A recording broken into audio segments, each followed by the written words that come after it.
Hello, folks. Hey, it's Jeremy Osterberger with BIC Magazine. I'm joined by Ross Faransso, CEO, Nexus Project Development Services, PDS. Ross, welcome. Welcome to Inside Industry. Hey, Jeremy. Thanks for having me on my very first podcast. Oh, wow. The first one. Are you serious? For the first of many, Ross. Hopefully. Onward and Yeah, upward. Joe Rogan from here, right? That's where we'll go. So. exactly. There we go. so look, Ross, I'm going to tease you a little bit here. So look, for folks that don't know Ross, seasoned global leader in engineering, construction, technology solutions, mostly in the energy sector. Ross has been involved for over 2 decades in operations, project management, development experiences, has been a forerunner in executing renewable energy projects for multinational companies. I've known Ross back when he was with KBR, right? I think, Ross, you were there for 16 years or 16 so. years. Yeah, 16 Right. years. Folks know what KBR is, a leading EPC management company. And I think your role was more director of operations mostly. Tell us a little bit more about what you did at KBR, if you don't mind. Yeah, a variety of roles. I mean, started out project engineering and then project management for small, mid, and large cap projects. Traditionally in the oil and gas sector, traditional oil and gas projects, right?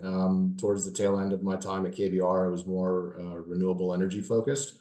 But then also, yeah, I had a stint in operations and then for a period of time ran the business development group for the Americas for the what was called Integrated Solutions, which essentially was their EPCM business. Oh, cool.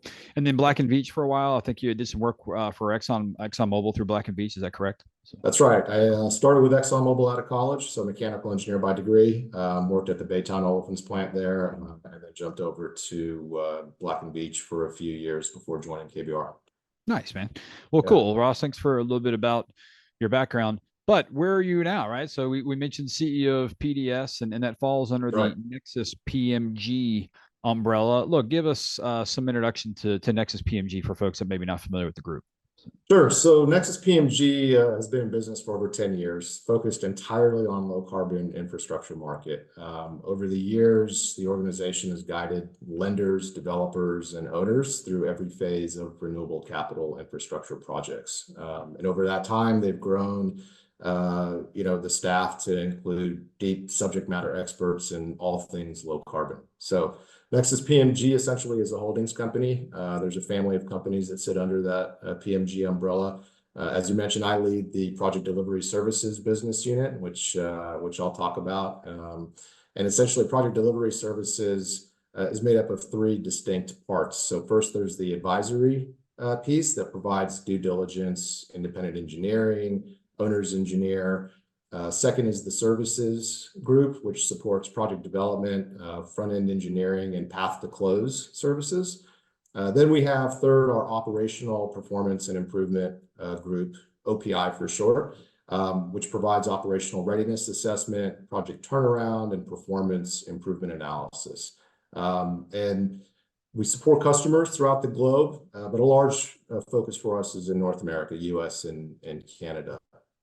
And because of these three groups, we're really able to support our customers through all phases of the project lifecycle, starting from concept and going all the way through to startup commissioning and then even into operations as well. And the exciting part is we're growing. I mentioned, this week I'm sitting in our office in Greenville, but we're really expanding into the Houston market. In fact, we've kicked off a search for office space and we're hiring key talent as we speak. Oh, that's great. Rob, what kind of talent are you looking for? What are you going to be in need of? So we're looking for engineering, process, mechanical engineering. We're also looking for some additional business development, just because the market is so ripe with opportunities. We need to expand that group. We're looking for project management, project controls, so a number of disciplines. Okay.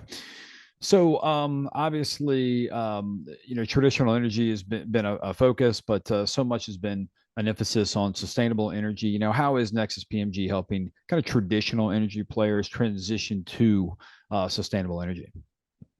Yeah, great question. So, as I mentioned, we have our three businesses: advisory services and operational readiness. So in the advisory space, we're supporting not just lenders and developers, but the owners, the major corporates, in due diligence, for example, of new and upcoming technologies, as well as developer projects. In fact, we recently just completed due diligence on a new carbon capture technology. Also, we're supporting our customers in navigating the Treasury guidance as they take a look at taking advantage of the tax credits, so those that are related to 45Q, 45Z, and 45V. We help them navigate that because that can become a bit of a complex process.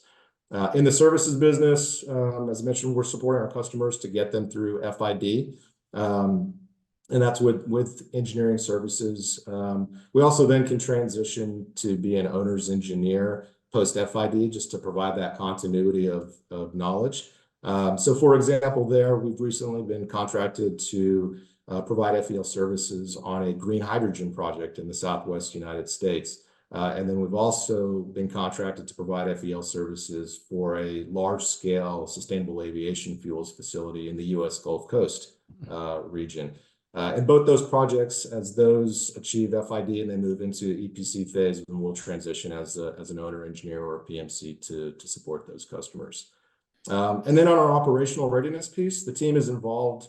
Traditionally, they've been involved with turnaround of distressed assets. So stepping in to essentially course correct projects that have steered off course. And so that can be either on a developer's side or even on an owner. If projects start experiencing some trouble, we can come in, and we've got various tools that we utilize to benchmark projects and to help course correct, as I mentioned. And the other really interesting thing, and I'd be remiss if I didn't mention it, is that Nexus PMG also invests in some of the most promising renewable energy projects. We have a group called Development Capital, DevCap for short. And as I mentioned, we find, or the projects that we find is very promising, we'll make some investment really to bridge kind of that seed funding and the infrastructure capital piece. Oh, wow. That's interesting, Ross. Yeah, I need to learn a little bit more about that, and maybe have you back on another time, talk a little bit more about that process. That's kind of interesting. Yeah. Absolutely. Yeah. So Ross, talk about that project lifecycle. I mean, how does Nexus PMG help other majors with all aspects of that project lifecycle? You touched on it, right? But give us a little more understanding of your role in that project lifecycle piece. Yeah, so as many of the large scale corporates are navigating through the energy transition, and whether that's technology development, project development, commercial development, and all that can be complex and risky. So what we're doing is we're leveraging our deep experience there and coming into each one of those phases to support our customers. Collectively, Nexus has over a century of energy transition experience. And I think our customers are seeing that deep domain expertise that we possess is valuable in supporting them through that journey. Okay. And Ross, I'm going to wrap up with this question. Let's step back a little bit. I mean, your background, your affiliation with ECC, the engineering construction community, which I've really known you from and kind of met you through. Look, just stepping back, what markets within the sustainable infrastructure kind of do you see as seeing the greatest investment here over the next decade? Or is that question wrong? Is it regional? Is it based on, where you are, the advantaged opportunity of a regional player, right? Just help me out there. What are you seeing? I guess, any insight in that would be helpful to our audience. Yeah, no, absolutely. Happy to share that. I think, if you look at a decade, it's difficult to see what the next decade holds because the space of energy transition is changing so quickly, right? There's varying opinions to how fast the transition will happen, right? Whether there's factors that influence this, such as technology development, commercial viability, infrastructure development, user demand, off-takers. But I think what you're going to see in the next decade is going to be disruptive, but in a good way, right? I think you're going to see more investment being made. If you look year over year over the past several years, there's been double-digit investments being made into the energy transition space. I think you'll see technology evolve and mature. I think you'll see the economics make sense. And so you'll see that energy transition boom be exponential, not linear.